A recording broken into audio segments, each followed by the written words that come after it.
السلام علیکم، آداب عرض ہے جی ڈیئر لسنرز۔ تو کہیے کیا حال احوال ہیں آپ سب کے؟ دعا ہے، امید ہے آپ سب خیریت سے ہوں گے۔ الحمدللہ میں بھی بالکل خیریت سے ہوں، لیکن میں ان لسنرز سے جو ہے وہ ناراض ہوں، میں خفا ہوں جو خاموشی سے کہانی سنتے ہیں اور چلے جاتے ہیں۔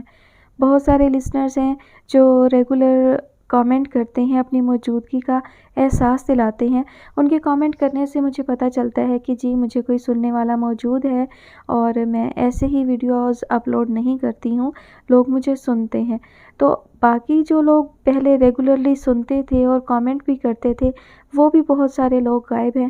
تو آپ سب جو ہے وہ اپنی حاضری لگا دیا کریں، کامنٹ کر کے اپنی موجودگی کا احساس دلایا کریں، کہانی کے بارے میں بتایا کریں کہ آپ کو کیسی لگ رہی ہے، کہانی میں آپ کی دلچسپی کا مجھے اندازہ ہو، آپ کی پسند ناپسند کا مجھے اندازہ ہو، تو پھر میرے لیے آسانی رہتی ہے کہ میں اگلی کہانی کا انتخاب بھی کر سکوں۔ اور اس کہانی کی بات کریں تو یہ کہانی اچھی جا رہی ہے۔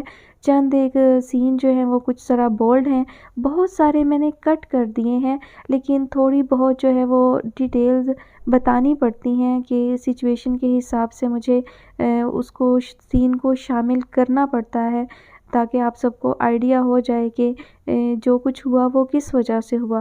تو تھوڑا سا مجھے کرنا پڑتا ہے ایڈ، لیکن کوشش میری یہی ہوتی ہے کہ کسی قسم کے واہیات سین یا بہت زیادہ بولڈ رومانس جو ہے وہ میں کہانی میں شامل نہ کروں، بھلے رائٹر نے لکھا ہو، میں اسکپ کرنے کی کوشش کرتی ہوں۔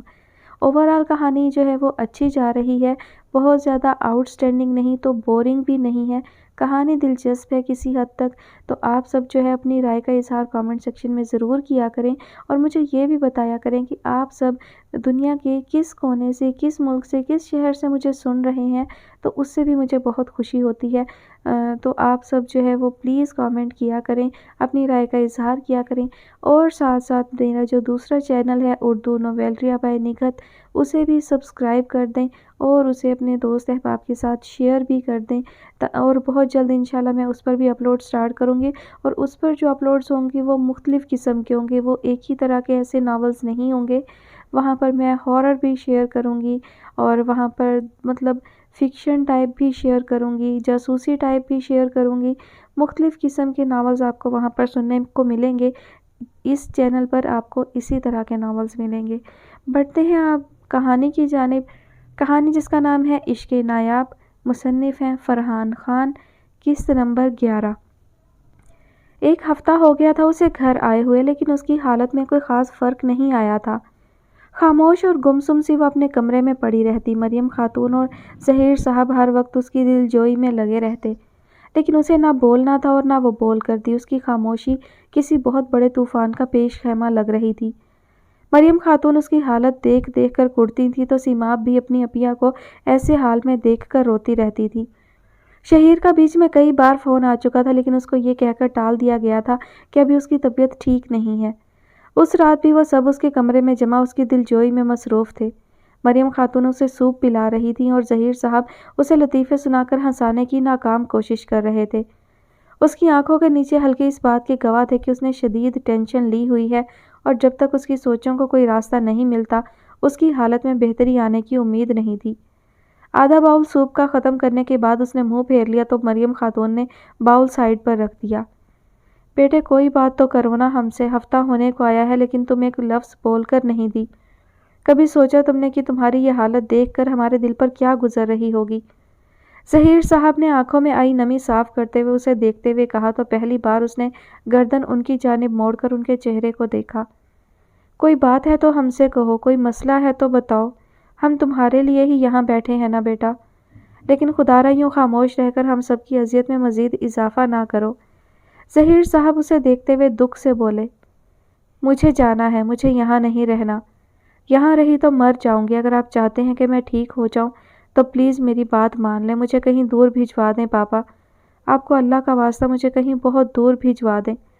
وہ ایک دم سے ہچکیاں لینا شروع ہو گئی۔ سیماب اس کے ساتھ لگی خود بھی رو رہی تھی، اور مریم خاتون حیرت سے ظہیر صاحب کو دیکھ رہی تھی جو کسی گہری سوچ میں نظر آ رہے تھے۔